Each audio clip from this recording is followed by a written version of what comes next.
Transrail lighting का 838 crore rupees का IPO 19 दिसंबर से 23 दिसंबर के बीच में ओपन होने जा रहा है। इसमें लगभग 400 करोड़ का फ्रेश इशू है और इसका जीएमपी भी ठीक ठाक चल रहा है। लेकिन ये कंपनी करती क्या है और इस आईपीओ में आपको अप्लाई करना चाहिए या फिर नहीं, ये सारे जो डाउट्स हैं ये आपके इस वीडियो में क्लियर हो जाएंगे, तो वीडियो को पूरा ध्यान से जरूर देखिएगा। तो सबसे पहले इस आईपीओ की डिटेल्स को समझ लेते हैं, उसके बाद इस कंपनी के बिजनेस, फाइनेंशियल्स और इसके प्रोज एंड कॉन्स को जानेंगे, जो कि सबसे ज्यादा इंपॉर्टेंट है। क्योंकि अगर आप किसी आईपीओ में इन्वेस्ट करने जा रहे हैं और अगर आप बिना ये डिटेल्स देखे हुए इन्वेस्ट कर देंगे तो वहां पर आपको नुकसान भी हो सकता है। और इसके साथ ही मैं आपको बता दूं कि इस सेम डेट पर, जिस डेट पर ये आईपीओ आ रहा है, इसके साथ साथ 4 और आईपीओज आ रहे हैं। तो आपको इस आईपीओ में इन्वेस्ट करना है या फिर जो 4 और आपके पास आईपीओज हैं आपको उन आईपीओ में इन्वेस्ट करना है, ये जानने के लिए भी आपको इस कंपनी के जो फाइनेंशियल्स हैं उनको समझना होगा। वैसे अगर आप चाहते हैं कि वो जो 4 और आईपीओज आने वाले हैं उनके ऊपर भी मैं वीडियो बनाऊं तो कमेंट कीजिए। अगर आप लोगों के अच्छे खासे कमेंट आएंगे तो हम 5 आईपीओज की कंपैरिजन वीडियो भी बना सकते हैं, तो कमेंट जरूर कीजिएगा। और अब इसकी डिटेल्स देखते हैं। देखिए, आईपीओ की डेट है 19 दिसंबर से 23 दिसंबर और मैंने बताया कि इसी डेट पे 4 और आईपीओज आ रहे हैं। यहां पर जो प्राइस बैंड है वो 410 रुपए से 432 रुपए पर शेयर रखा गया है। एक लॉट में 34 शेयर्स हैं और यहां पर जो आईपीओ का साइज है वो 838 करोड़ का है, जिसमें अच्छी बात यह है कि लगभग 45 to 50% जो अमाउंट है वो एक फ्रेश इशू है 400 करोड़ रुपीस का। आपको अलॉटमेंट हुई है या नहीं ये आपको 24 दिसंबर को पता चल जाएगा, और अगर आपको अलॉटमेंट होती है तो 26 दिसंबर को जो शेयर्स होंगे वो आपको डीमैट अकाउंट में आ जाएंगे। 27 को लिस्टिंग होगी और ये जो लिस्टिंग है ये एनएसई और बीएसई दोनों ही स्टॉक एक्सचेंज में होनी है। अगर आप इस आईपीओ में अप्लाई करते हैं तो आपको 34 शेयर्स यानी एक लॉट के लिए अप्लाई करना होगा, जिसमें आपका जो मिनिमम इन्वेस्टमेंट होगा वो 14,688 यानी मोटा मोटा 15,000 रुपए का होगा। तो आईपीओ की डिटेल्स आपको मिल चुकी हैं। अभी जीएमपी बताना बचा हुआ है जो कि मैं आपको आगे बताऊंगा। लेकिन अब बात करते हैं इस कंपनी के बिजनेस के बारे में, जो कि सबसे ज्यादा इंपॉर्टेंट है। तो ट्रांसरेल लाइटिंग लिमिटेड 2008 में इनकॉर्पोरेट हुई थी और ये बेसिकली एक इंजीनियरिंग एंड कंस्ट्रक्शन कंपनी है, जिसका जो मेन फोकस है वो पावर ट्रांसमिशन एंड डिस्ट्रीब्यूशन के ऊपर है। लेकिन इसके साथ साथ ये मैन्युफैक्चरिंग भी करती है, कुछ मोनोपोल्स और कंडक्टर्स की। अगर डिटेल में इसकी सर्विसेज के बारे में बात करें तो सबसे पहले ये supply, engineering, procurement and construction of transmission lines and distribution lines, जो इलेक्ट्रिसिटी को डिस्ट्रीब्यूट करने के लिए चाहिए होती है, वो बनाती है। दूसरा, ये company bridges, tunnels, elevated roads और कूलिंग टावर्स बनाने के लिए ईपीसी यानी engineering, procurement and construction services provide करती है। तीसरा, ये पोल्स एंड लाइट्स मैन्युफैक्चर करने के साथ साथ उनकी सप्लाई, इंस्टॉलेशन और टेस्टिंग का काम भी करती है। और फोर्थ, ये रेलवेज को भी सर्विसेज प्रोवाइड करती है, जिसमें ओवरहेड इलेक्ट्रिफिकेशन, सिग्नलिंग, टेलीकम्युनिकेशन, अर्थवर्क्स और ट्रैक लिंकिंग आता है। अभी तक इस कंपनी ने 200 से भी ज्यादा प्रोजेक्ट्स कंप्लीट किए हैं और इसकी प्रेजेंस 58 कंट्रीज में है। तो अभी तक आपको इस कंपनी का बिजनेस समझ आ गया है। अब बात करते हैं इसके फाइनेंशियल्स के बारे में। आगे मैं आपको इसकी स्ट्रेंथ और इसकी वीकनेस भी बताऊंगा, लेकिन उससे पहले अगर आप आईपीओ में इन्वेस्ट करने के लिए डीमैट अकाउंट खुलवाना चाहते हैं तो जिस डीमैट अकाउंट को मैं यूज करता हूं, मैंने उसका ही लिंक आपको डिस्क्रिप्शन पे दे रखा है, तो वहां से आप अपना फ्री डीमैट अकाउंट खुलवा सकते हैं। तो अब अगर इसके फाइनेंशियल्स की बात करें तो इसका जो रेवेन्यू है वो मार्च 2023 के कंपैरिजन में मार्च 2024 में 30% और इसका प्रॉफिट आफ्टर टैक्स 116% बढ़ा है। और इवन अगर पिछले 3 साल की बात करें तो इसका रेवेन्यू लगातार बढ़ता जा रहा है, जो कि मार्च 2024 में बढ़कर 4,130 करोड़ हो चुका है।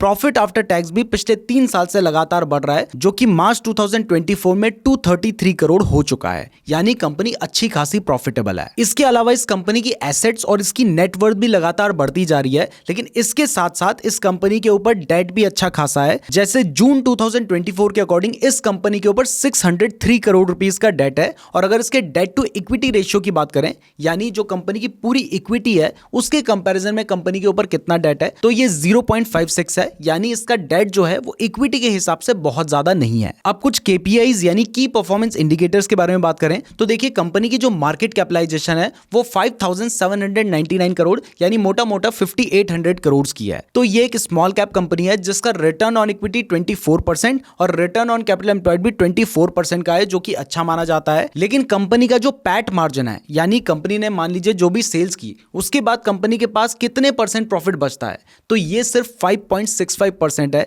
जो कि मेरे अकॉर्डिंग बहुत कम है। और अगर इस कंपनी के पीई की बात करें, जिससे हमें पता चलता है कि स्टॉक सस्ता है या महंगा है, तो अगर हम इसके कॉम्पिटिटर्स को देखें तो उनका पी किसी का 30 है, किसी का 40 है, किसी का 50 और इवन किसी का 100 भी है, लेकिन इसका जो पी है वो अभी 23 का चल रहा है, तो वैल्यूएशन हमें ठीक ठाक लग रहा है। तो अब आपको ये सारी डिटेल्स भी मिल चुकी है, तो मैंने आपको बताया है कि ये जो आईपीओ है इसमें लगभग 50% का फ्रेश इशू है। तो यहां पर आपके लिए ये जानना बहुत ज्यादा जरूरी हो जाता है कि कंपनी इस पैसे का करने क्या वाली है, यानी आईपीओ का ऑब्जेक्टिव क्या है। तो देखिए, आधा जो पैसा है वो तो ऑफर फॉर सेल है, वो उसके एग्जिस्टिंग इन्वेस्टर्स के पास चला जाएगा, लेकिन ये जो 400 करोड़ रुपए फ्रेश इशू है उसमें जो उनका मेन पर्पस है वो है अपनी वर्किंग कैपिटल को फाइनेंस करना, दूसरा कंपनी में कैपेक्स यानी कैपिटल एक्सपेंडिचर करना जिससे आगे चल के कंपनी का बिजनेस बढ़ सकता है, और तीसरा कंपनी ये पैसा जनरल कॉर्पोरेट पर्पसेस के लिए चाहती है। तो अब बात करते हैं इसकी स्ट्रेंथ और रिस्क के बारे में। ये बहुत ज्यादा इंपॉर्टेंट है क्योंकि इसी के बेसिस पर आप डिसाइड कर पाएंगे कि कंपनी में अच्छा क्या है, बुरा क्या है, और आपको इसमें अप्लाई करना है या फिर नहीं। तो सबसे पहले इसकी स्ट्रेंथ के बारे में बात कर लेते हैं, और हाँ, यहां पर आपको बहुत सारी ऐसी भी डिटेल्स जानने को मिलेंगी जो अभी तक मैंने आपको नहीं बताई हैं। तो देखिए, सबसे पहले कंपनी की स्ट्रेंथ यह है कि कंपनी 200 से ज्यादा प्रोजेक्ट्स कंप्लीट कर चुकी है, यानी कंपनी को अच्छा खासा एक्सपीरियंस है और उसके पास इतनी कैपेबिलिटीज हैं कि उसके पास नए प्रोजेक्ट्स भी आएंगे तो वो उनको कंप्लीट कर पाएगी। और इसके साथ साथ ये सिर्फ इंडिया में ही नहीं बल्कि 58 कंट्रीज में प्रोजेक्ट कंप्लीट कर चुकी है, यानी आप ये मान के चल सकते हैं कि कंपनी को अच्छा खासा एक्सपीरियंस है। नेक्स्ट, इस कंपनी की जो मैन्युफैक्चरिंग फैसिलिटीज हैं वो बहुत ही एडवांस टेक्नोलॉजी से इक्विप्ड हैं, जैसे कि इनके पास सीएनसी मशीन्स हैं, plasma and gas cutting machines हैं, शेयरिंग मशीन्स हैं, वेल्डिंग मशीन्स हैं, वायर ड्रॉइंग मशीन्स और फर्नेसेस भी हैं, जिस वजह से इस कंपनी ने अभी तक 1.3 metric tons of towers, 1,94,000 kilometres of conductors और 4,58,000 पोल्स सप्लाई किए हैं। अब इससे जुड़े हुए रिस्क के बारे में बात करें तो देखिए, ये कंपनी जिस तरीके का बिजनेस कर रही है ना, उसमें जो एग्जीक्यूशन पीरियड होता है वो बहुत लंबा होता है, यानी इस काम को करने में कंपनी को बहुत लंबा टाइम लग जाता है, और कई बार अगर ये टाइम ज्यादा हो तो ऐसे में इनके रेवेन्यूज और इनके प्रॉफिट पर इंपैक्ट पड़ सकता है। दूसरा, इस कंपनी का ज्यादातर जो रेवेन्यू है वो गवर्नमेंट क्लाइंट से आता है, यानी इसको जो ज्यादातर प्रोजेक्ट्स मिलते हैं वो गवर्नमेंट से मिलते हैं। तो अगर मान लीजिए गवर्नमेंट कोई टेंडर नहीं निकालती है, या फिर गवर्नमेंट की प्रायोरिटीज चेंज हो जाती है, या फिर गवर्नमेंट ही चेंज हो जाती है, तो ऐसे में इसके रेवेन्यूज पर सीरियस इंपैक्ट हमें देखने को मिल सकता है। नेक्स्ट, रिस्क के बारे में बात करें तो देखिए, ये जो कंपनी है ये एक सब्सिडरी है गैमॉन इंडिया लिमिटेड की,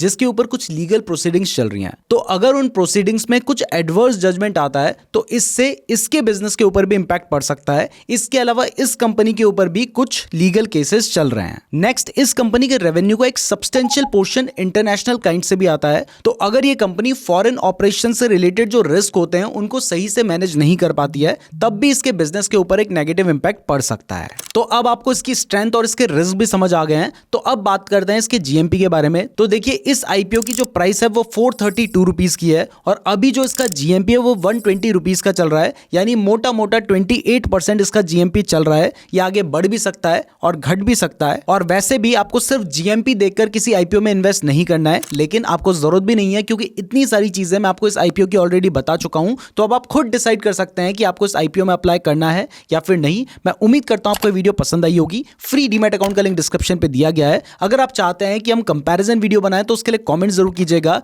और अगर आपने यहां तक वीडियो देखी है तो आप हमारे लिए बहुत ज्यादा स्पेशल है, कमेंट करके जरूर बताइएगा। धन्यवाद।